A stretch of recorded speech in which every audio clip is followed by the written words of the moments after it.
Jana usiku Nairobi, Kenya, mvua kubwa iligeuka kuwa usiku wa taharuki, hofu na majonzi. Magari yalikwama katikati ya maji, nyumba zilijaa maji ghafla na baadhi ya wananchi walilazimika kupiga simu kuomba msaada. Lakini kilichozua mjadala mkubwa zaidi mitandaoni ni video kadhaa zilizorekodiwa usiku huo kutoka kwa mashuhuda, content creators na hata baadhi ya celebrities. Video hizi zinaonyesha hali halisi ya kilichotokea Nairobi usiku wa jana. Leo hapa Mizuka Media tutaangalia baadhi ya video ambazo zimewaacha Wakenya wengi wakiuliza nani anawajibika kwa hali hii ya mafuriko kila mwaka jijini Nairobi. Lakini kabla hata ya mafuriko haya ya jana usiku, kuna video ya zamani ya mwanaharakati Nuru Okanga ambayo imeanza kusambaa tena mitandaoni. Kwenye video hiyo, Okanga alikuwa akizungumzia hali ya mifumo ya mifereji ya maji jijini Nairobi, yani drainage systems, akisema kuwa bado kuna kazi kubwa ambayo haijafanywa. Baada ya mafuriko ya jana usiku, baadhi ya watu mitandaoni wanasema video hiyo sasa inaonekana kama ilikuwa onyo ambalo halikusikilizwa.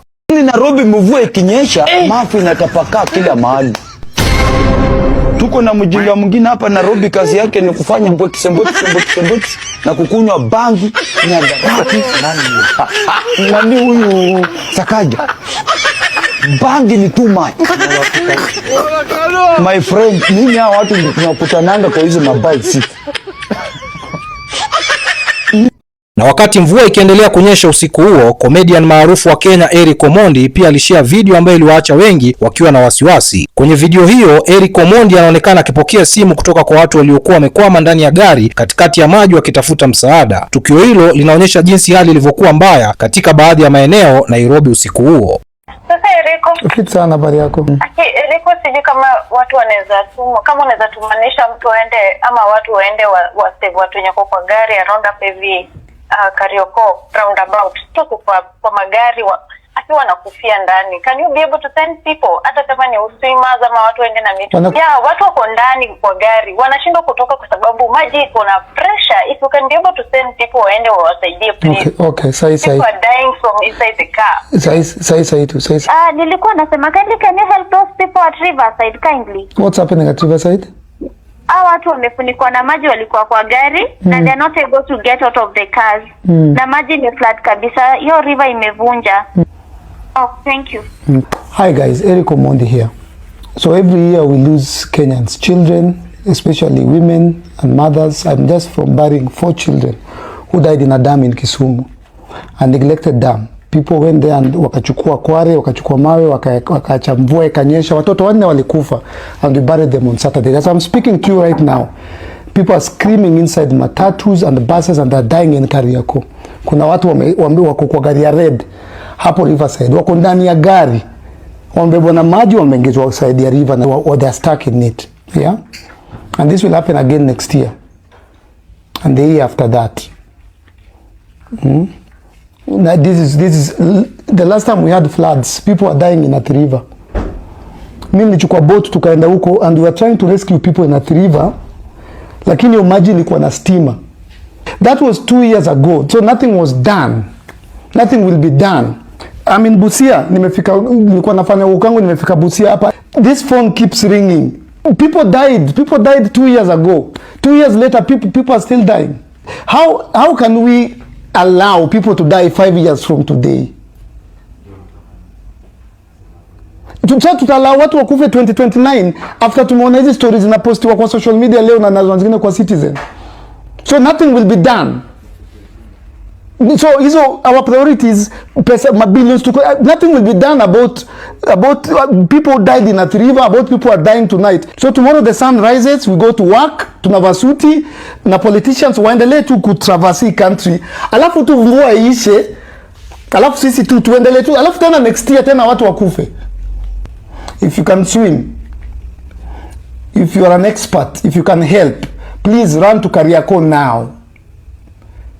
Run to Riverside now. There are people stuck. As I'm speaking to you, kuna mtu hajakufa na atakufa. If you're seeing this, tuko stranded, tafadhalini, tuko stranded. Hapa ni wapi? Garage, tunaitwa garage. Guys, sijui ni wapi, but tunajua tu tulidivert from Ngara. Lakini pengine moja ya simulizi zilizogusa watu wengi zaidi ni kutoka kwa mtayarishaji maudhui wa TikTok Teacher Shei. Kwenye video yake ya kwanza, Shei alieleza tukio la kusikitisha ambapo alifika kwenye eneo ambalo watu wawili waliripotiwa kufariki baada ya kupigwa na umeme wakati wa mafuriko. Pia alizungumzia changamoto ya foleni kubwa ya magari ambayo ilifanya kazi ya kufika kusaidia kuwa ngumu zaidi. I was going to the scene where 2 bodies had been electrocuted due to the floods yesterday night there at Riverside. But I want to show you something. The traffic situation at Kariakor. I was just entering Kariakor, that stretch that leads to Riverside, so that you go to Kirinyaga Road in town. That stretch is just traffic all through because there is some kind of rescue operations which are being done. It seems like many people have succumbed to these floods. Baadaye Shei alirejea tena na ujumbe mwingine kwa wananchi, akiwaonya watu kubaki majumbani na kuwa makini kwani hali ya hewa bado haionekani kuwa salama. So guys, the clouds are gathering. Just look at that. Manze, kama uko mahali mbali na nyumba, enda kwa nyumba sahi, because the floods have shown us that it's not a joke. It's like something which is so big right now, and fika home because today we don't want any casualties. Lakini mafuriko hayo hayakuathiri barabara pekee. Content creator Arap Uria pia alishare video inayovunja moyo ambapo maji yalionekana kuingia ndani ya nyumba yake baada ya mvua kubwa. Video hiyo imewafanya wengi kuelewa jinsi mafuriko yanavyoweza kubadilisha maisha ya mtu kwa muda mfupi sana.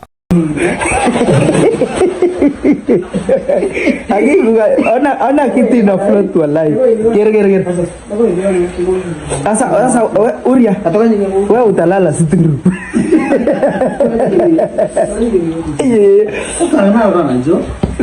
Mulale sitting room juu. Sasa room yangu ni full. Mulale sitting room. Sasa mtafloat tu. Mulale sitting room. Room yangu iko full. Sasa utalala hapa. Sasa Fabian, utalala hapa. Uzuri utakuwa una float tu. Hii haina shida. Haina shida, mna float tu. Ona meza. Akia Mungu. Alafu hizi ni baadhi ya video nyingine ambazo wananchi walirekodi katika maeneo mbalimbali ya Nairobi jana usiku. Baadhi ya barabara zilifunikwa kabisa na maji, magari yalikwama na watu walilazimika kutafuta njia mbadala au kusubiri mvua ipungue. Ndio hii. Mvua kidogo. Nairobi inatoka from being a dumping site to a single. Aiwaka. Umesema tuko wapi? Umesema tuko wapi? Tuko Singapore. Hii ni mbaya. Tumefika Singapore. Hii ni mbaya. Walifanya nini? Walifunga nini?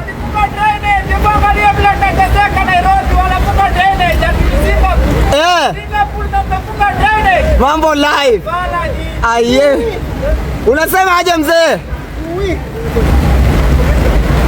Noma kabisa, mambo ni live kabisa. Nairobi, Kenya. Tupo live, angalia. Mambo live. Ndio hajaingia ndani ndio huyo.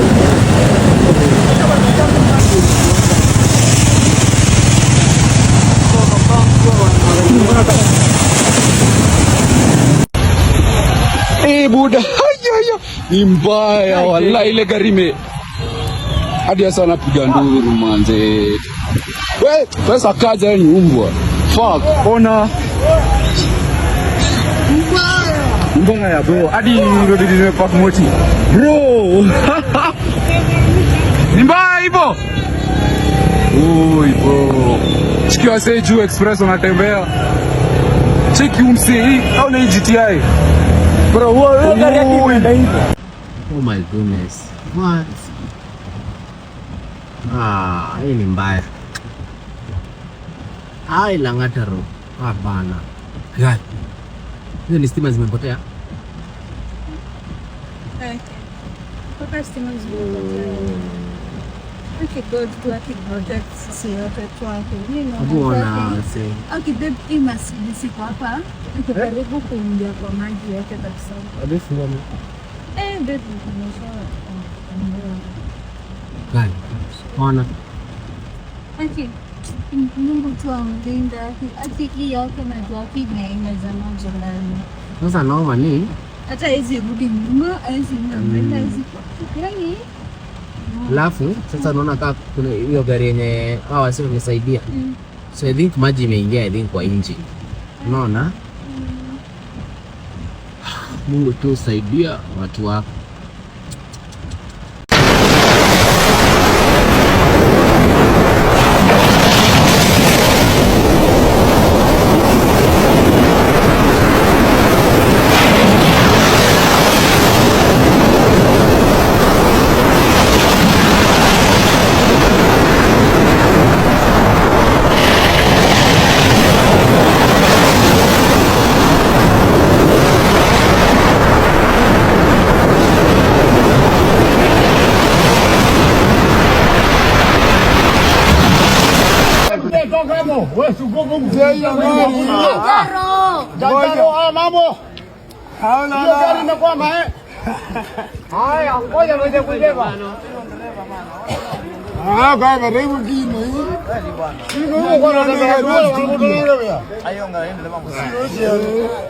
Kule ndo ni zaidi.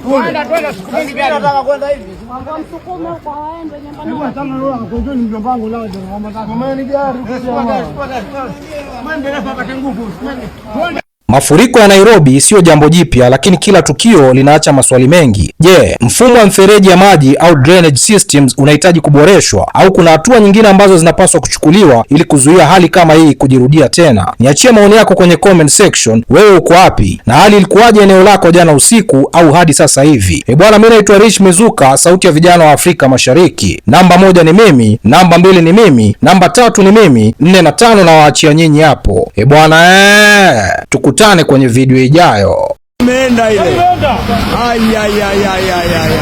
Inapelekwa ile. Haya jamaa amefungua ruku anaruka.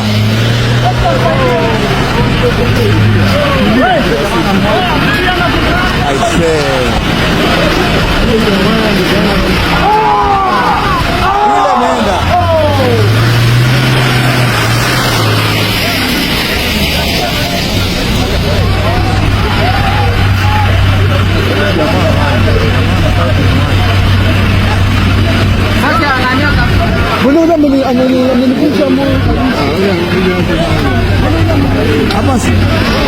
Amelala.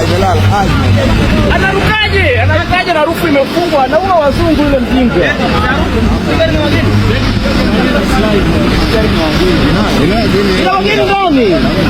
Kabila iende kamzie sasa.